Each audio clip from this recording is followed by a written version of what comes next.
Hola, estamos iniciando un nuevo estudio que es un tema muy controversial, puesto que hay muchas religiones que abrazan el concepto de que solamente el único Dios es Jehová. Son doctrinas que dejan a un lado el contexto bíblico, porque toda la palabra de Dios nos habla precisamente de esa Trinidad. Algunos, al no encontrar la palabra Trinidad, se cierran por completo y no quieren saber nada de Trinidad, pues esa palabra no la encuentran en la Biblia. Y hay muchas otras palabras que no están en la Biblia. Y sin embargo, Dios tiene misterios que son revelados a su iglesia, a su pueblo, a sus hijos. Un tema, por ejemplo, que podríamos abordar después es la predestinación. Pero en este caso, hablar de la Trinidad,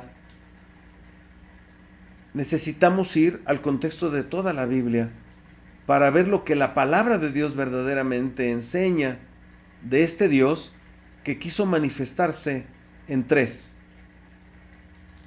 Permítame leer una referencia que considero muy importante, pues todas las iglesias reformadas, las iglesias históricas que salimos precisamente de la reforma protestante del siglo XVI, abrazamos diferentes confesiones, como es una de ellas la confesión de Westminster.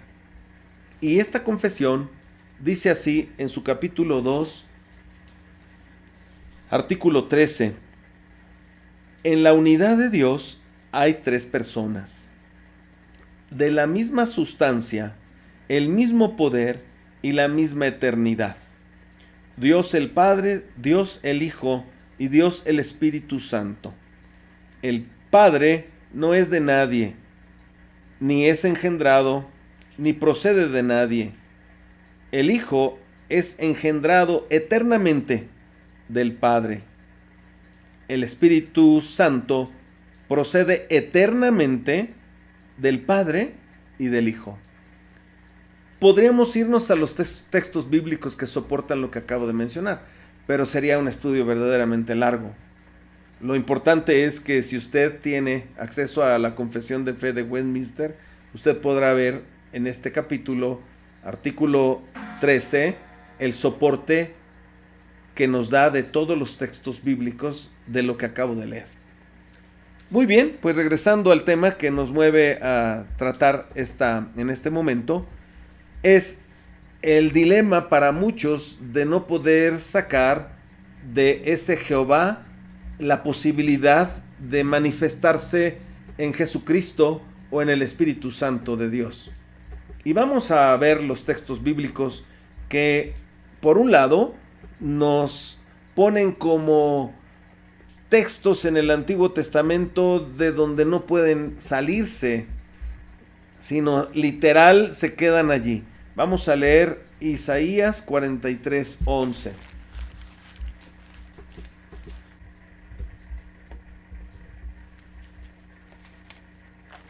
Dice la palabra de Dios: yo Jehová, y fuera de mí no hay quien salve. Y otro versículo que también se encuentra en el mismo libro, Isaías 44:6, dice así: así dice Jehová, Rey de Israel y su Redentor, Jehová de los ejércitos: yo soy el primero y yo soy el postrero, y fuera de mí no hay Dios. Cuando se toman estos textos de manera literal y fuera del contexto bíblico, pues de allí se justifican muchos, inclusive los judíos ortodoxos, que no aceptan la divinidad de Cristo, que no aceptaron al Mesías, y se cierran porque no echan mano de lo que la palabra de Dios nos dice. Quisiera que fuéramos a Hechos capítulo 4, versículo 12.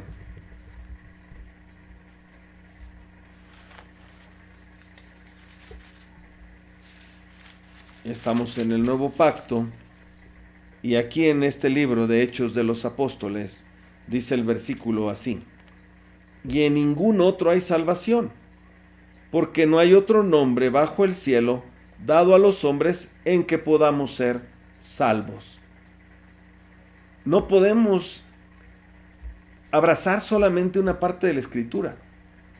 Ese es un error tremendo, donde las personas que no creen en la divinidad de Cristo, pues echan abajo cualquier argumento, pero no se puede echar abajo lo que la palabra de Dios enseña. La palabra de Dios enseña que el Padre es Dios. La palabra de Dios enseña que el Hijo es Dios.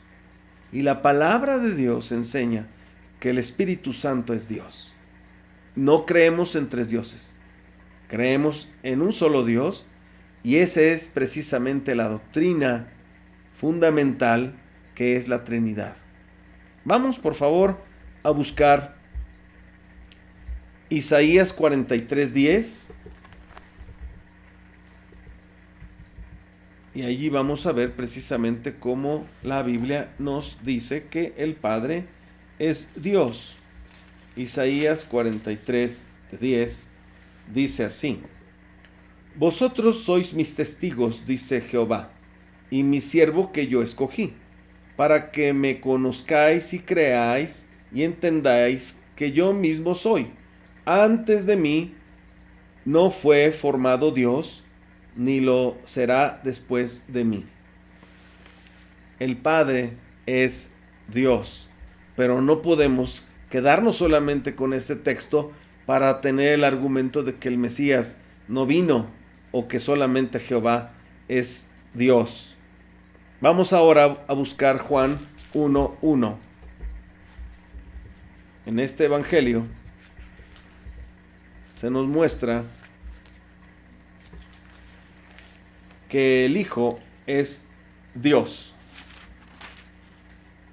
Dice la palabra del Señor: en el principio era el Verbo, y el Verbo era con Dios, y el Verbo era Dios. Y después en el 14 nos hace mención que este Verbo, siendo Dios, se hizo carne. Dice así el 14: y aquel Verbo fue hecho carne, y habitó entre nosotros, y vimos su gloria, gloria como del unigénito del Padre, lleno de gracia y de verdad. La Biblia, y no solamente en estos pasajes, hay más pasajes que nos comprueba que el Hijo es verdaderamente Dios. Ahora vamos a ver cómo la Biblia nos enseña que el Espíritu Santo es Dios. Vamos a buscar ahora Hechos 5. Hechos, capítulo 5. Y vamos a ver el versículo 3 y el 4. Dice así la palabra de Dios: y dijo Pedro: Ananías, ¿por qué llenó Satanás tu corazón para que mintieses al Espíritu Santo y sustrajeses del precio de la heredad, reteniéndola? ¿No se te quedaba a ti? ¿Y vendida no estaba en tu poder? ¿Por qué pusiste esto en tu corazón? No has mentido a los hombres, sino a Dios. La Biblia nos habla que este Espíritu Santo de Dios, una vez que ya Jesucristo no está físicamente con sus apóstoles, la Biblia nos dice claramente que el Espíritu Santo es Dios. Hermanos, este tema, como decía hace un momento, es controversial. Pero es controversial cuando no se tiene los complementos que la misma palabra de Dios nos da. Hay una parte de la escritura muy importante también en el Antiguo Testamento que se encuentra en Isaías 43. Isaías 43. Y aquí es una profecía que va a tener su cumplimiento, lo vamos a ver después en Mateo 3:3. Dice así la palabra de Dios. Voz que clama en el desierto, preparad camino a Jehová, enderezad calzada en la soledad a nuestro Dios.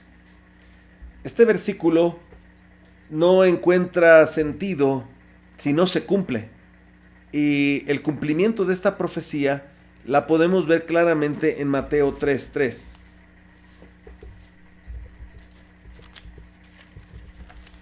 Dice la palabra de Dios que esta parte se cumplió en Juan el Bautista. Dice la palabra de Dios así. Pues este es aquel de quien habló el profeta Isaías cuando dijo: voz del que clama en el desierto, preparad el camino del Señor, enderezad sus sendas. Esta profecía es muy importante verla, porque en Isaías nos está diciendo que Jehová va a venir a caminar. Para eso se va a preparar el camino, y para eso es necesario que todo valle sea alzado, y bájese todo monte y collado, y lo torcido se enderece, y lo áspero se allane, como dice Isaías 44 con el siguiente versículo. Pero lo importante es ver que esta palabra profética se cumple en la persona de Juan el Bautista, quien será el encargado de preparar y de clamar en el desierto, porque el Dios del Antiguo Testamento, el Jehová, tendría que venir a caminar, y el que vino a caminar fue Dios en la persona de Jesucristo. Esta parte es muy importante que la tengamos presente, como otros pasajes también. El cumplimiento de las profecías para que se diera lo que era increíble, que el Dios invisible se manifestara, porque así lo dice Colosenses 1:15, en la persona de Cristo, y ese verbo se hizo carne y caminó tal como lo predijo en el libro de Isaías que acabamos de leer. Otro pasaje que es un pasaje impresionante se encuentra en Primera de Juan, capítulo 5.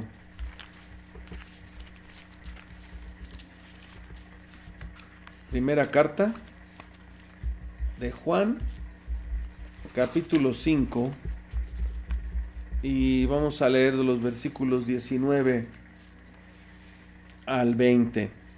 Dice la palabra de Dios así: sabemos que somos de Dios, y el mundo entero está bajo el maligno. Pero sabemos que el Hijo de Dios ha venido y nos ha dado entendimiento para conocer al que es verdadero. Y estamos en el verdadero, en su Hijo Jesucristo. Este es el verdadero Dios y la vida eterna. Hermanos, la palabra de Dios está llena de evidencia que este Dios creador, que este Dios de amor, se manifestó en carne para cumplir y pagar el precio de nuestra salvación. Y esto es un milagro, la encarnación de Dios. Por eso damos gloria a Dios, porque creemos en un solo Dios, vivo y verdadero, resucitado, y ahora en la gloria celestial, esperando el tiempo para venir por su iglesia. No viene por las iglesias, ni las que se le parecen a la iglesia de Cristo. Viene exclusivamente por su iglesia, los que hemos aceptado esta doctrina del Evangelio de Jesucristo, que Él es la manifestación del Dios invisible, Colosenses 1:15, y que el Padre es Dios, y que el Hijo es Dios, y que el Espíritu Santo es Dios.